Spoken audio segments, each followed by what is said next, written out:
I am so excited for today's guest. I want you to be introduced to Mary Hyatt. She is a life and business mindset coach who specializes in helping high achieving female entrepreneurs move from living a life of burnout to a life where they're connected to their emotions, their body, and their spirit. She helps bring her one on one and group coaching clients back to their enoughness, wholeness, and femininity. Mary is the host of Living Fully Alive podcast that she airs weekly, where she dives deeper into mindset, helps her listeners learn to embody a life fully lived. I feel like I'm talking to her in person for the first time right now on Zoom. But I just told her right before we started that I feel like we should be BFFs. She just didn't know that yet, but I feel like it. She just has that personality that's vibrant. And I would love to introduce you today to Mary Hyatt. Hey, Amy, my new best friend. Yes, the one you didn't know you were going to have. Yeah. I feel like people are going to witness like us on a first date, and we're going to find out real quickly if we have good chemistry or not, but I'm pretty certain it's going to be a home run. I love watching you, and you have a wonderful podcast. So Thank tell you. people a little about your podcast and why you're passionate about it. Yeah. So I've had the podcast now it's called the Living Fully Alive podcast for several years, and I just completed season 2, and I'll be launching season 3 come September. So I'm taking a couple month hiatus depending on when you're listening to this episode.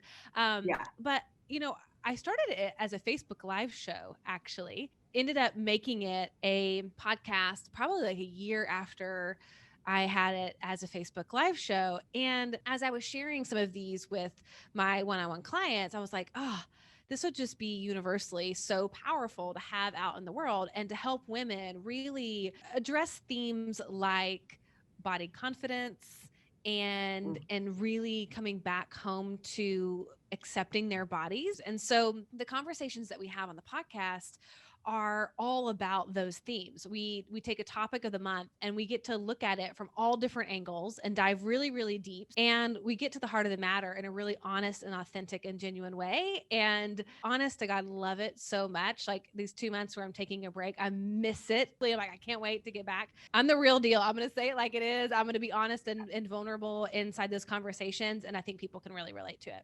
No, and that's what I love about you. I just following you on Instagram mostly at this time, but you had the Yeah. month on body shaming and confidence in your body and who you are. I pinpointed the root of my core issue as you were speaking one day. And oh, I got chills just now. Something that my husband said to me. He said something to me as that cheerleader. He's like, yeah, let's get you back to your fighting weight. And I just, Yeah. oh, like his delivery was off, but my reaction was massive, right? Yeah. But when Yeah. I, Yeah. Yeah. it really came full circle for me listening to you talk about, I've never heard somebody talk about it so openly, right? That body Mm. shame. But I realized it wasn't what he said, but all of a sudden, in the moment he said that, I had this fear that he did not love me for who I was then, which was totally unfounded. So if he Yeah. doesn't love me now, he really won't love me when I'm at my fighting weight, right? And the only meant was that went on for a decade of sabotaging Mm. myself and blaming all kinds of other things. And I was like, dang. Gosh, what a powerful story. And I feel like this happens to all of us. I mean, this is so perfect thinking about what we hear versus what was being said. Mm-hmm. And each of us has a lens that we're seeing the world through. And for most of us, that's coming through a lens of believing that there's already something wrong with us. And Yeah. so even if what he was saying wasn't, hey, you're fat and you need to lose weight and I'm not attracted to you anymore and I want to get out of this marriage. Like that's clearly not what he Right. was communicating, No. because that is like already a wounding inside Mm-hmm. of you. That's the lens that you hear that sentence through. So then Right. I love that you shared for a decade, that Mm-hmm. story, that interpretation that you had of his words began Yeah. playing out. And so, what are the decisions that come after believing that in yourself? How do you Mm. behave? How do you show up? How do you start playing small? Yeah, it Yep. impacted every one of those, everyone around me. And I mean, I can literally point back relationships that would have been different if I hadn't had this Mm, belief. really. I love what you said about living in alignment with yourself, because I am super passionate about finding your identity, who you are. You start to notice that most people's what they consider their identity or their personality or their life is actually Mhm, based on wounding from things that have happened in our life. Some of those are like really big woundings. Some of those are mhm, just chronic woundings over time, disappointments, not being met, feeling rejected. And it can also be like real true abuse, right? That can occur. But through that, we start like putting on our masks, and each of us yep, has a mask that we know that we can put on that makes sure that we get two things. Number one, get love. And that could look like acceptance, recognition, commitment. And then, secondly, to avoid pain. And so that mhm, mask serves a really important purpose in protecting us. What happens is each time we look at our external environment, we look at our world and we say, okay, this person likes this thing about me. Let me do more of that. Or when I showed up in that way, I got praise, I got recognition, I got encouragement. Let me do more of that. And so all of mhm, a sudden we start constructing ourselves based on the approval of other people. Most of the time, people who walk into my office as a client, I'm sure people who walk into your office as a client, it's like they don't even know who they are anymore, because who they are is this mask, and everybody in their world knows them as this mask. So, part of this process of coming into alignment is identifying first and foremost what that mask is, who that mask is, and what its job is, what it's trying to help you with, what it's been trying to protect you from. And so, that to yeah. me is the first step of coming into alignment. It's sort of in a backwards way, looking at how am I out of alignment? Like, how have I been wearing this mask that really isn't true to myself? I love you talk about masks. I bring that up here, especially like even when I was doing play therapy, I would have kids actually Yeah. draw a mask and put what's on. We decorated with the outside, now decorate it with the inside. And those kids that were really hurting, their insides would be all scribbled and black and ugly. And Yes. I'm like, oh my gosh, that was just powerful. And then women, if I give them a mask like that, they look at me like I'm crazy sometimes, right? Right, Like, right, right. I am not coloring your mask. I'm like, oh, but we are, because this is fun. And then they end up We're doing loving it. it. Yeah. So that mask is powerful. And I think, I know for me, I've had multiple masks. Really. I love that you said having compassion for her.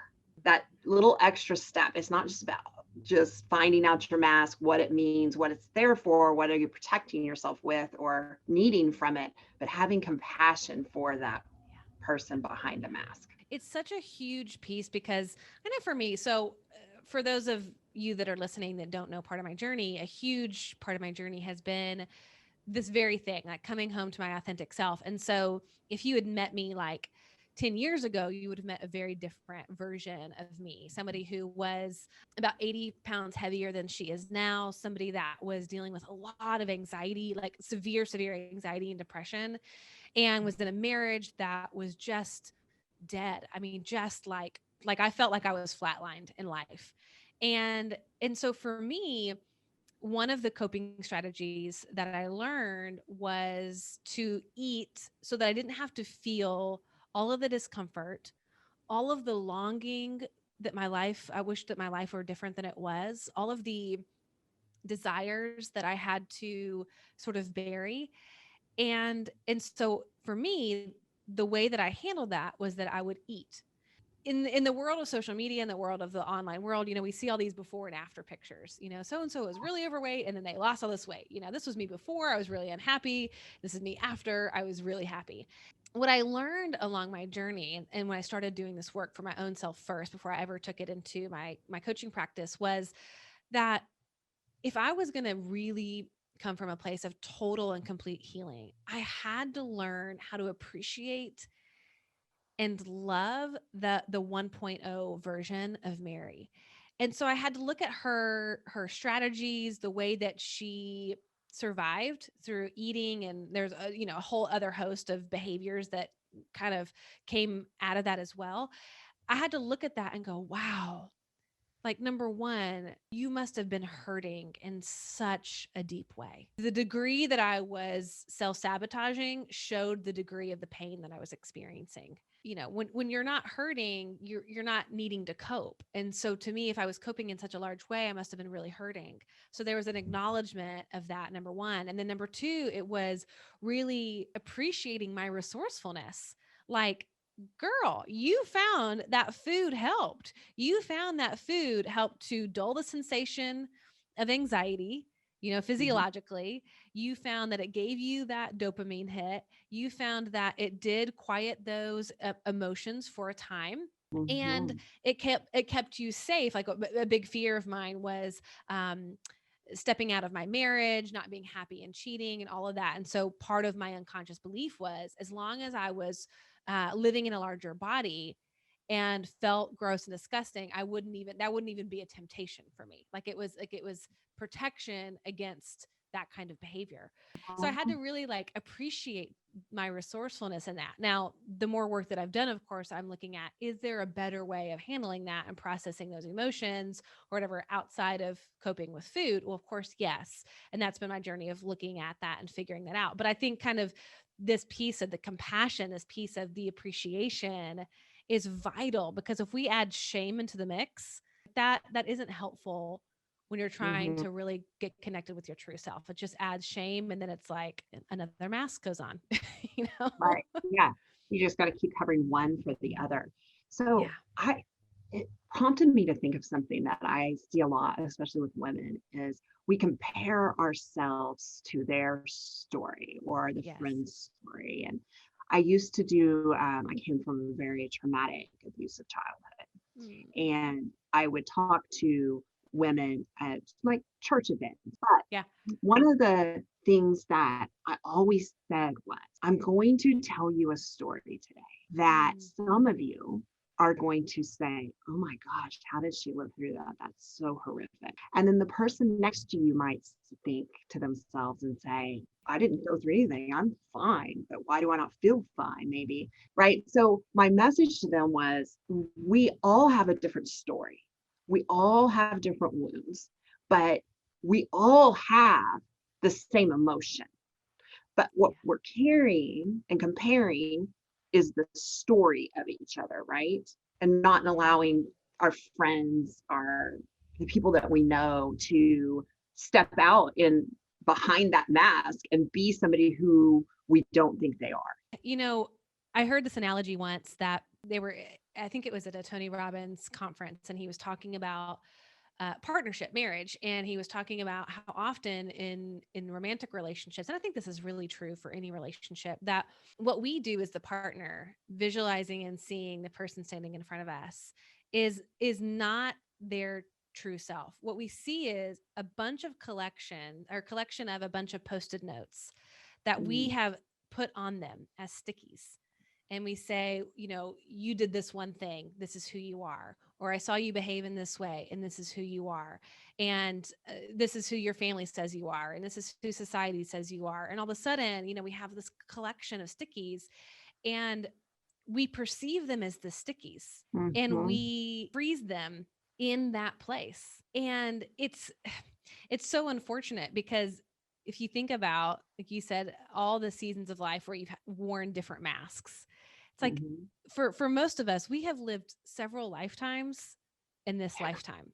But I think that when we see people as stickies as opposed to their real self, we don't give them the opportunity or the permission to be updated. I think in a relationship, it's like when we pigeonholed our partners as who they were, even a day ago or a Mhm. year ago, or when we were first with them, a decade ago, several decades ago, it's like, oh, like, not only does it rob them of that permission to evolve, it robs us Yeah. more than anything of the permission to evolve as well. It's like we've got to, stay in line and be who we are and be who they expect us to be. And it's like, oh my gosh, what if we had the freedom to expect that change was normal, to expect that evolution was a fact that we were always going to be and always will be changing and updating our versions of ourselves. Like, to me, that is ultimate freedom, when you could do that not only for yourself, but also for your partner and for the people in your life as well. Yeah, absolutely. So, how do you go and live and build the self integrity piece of it? So, self integrity, first and foremost, if we slow down for a second and look at what is self Mhm, integrity is keeping your word to yourself, right? So, I do what I say I'm going to do. And mhm, for most people, especially my high achieving ladies, like, we deal with this all the time, right? It's like, mhm, when am I going to be exposed? When am I going to be found out? There is this show that oftentimes we're playing. We're the bright shiny lights are on. We have the social media highlight reel is going, but in our day to day real life, if you were to meet us, for most people, it looks very different. Self integrity, first and foremost, is not sexy. Like, it's a relationship between you and you that nobody really gets to experience. And self integrity, to me, is one of those spiritual disciplines that, oh my gosh, it is just, at least for me, it is a discipline in the truest sense of the mhm, word. Like, I have to really take a moment and go, can I show up today and be who I say I am? Can I do what I say I'm going to do? And oftentimes, it's starting out small, starting mhm. out with those little things that we look at. Where am I breaking my word to myself? Yeah. Where am I saying one thing and not doing it? It could literally just be like, saying yes to being available for a phone call later today, or taking on another project at work, whatever it might be.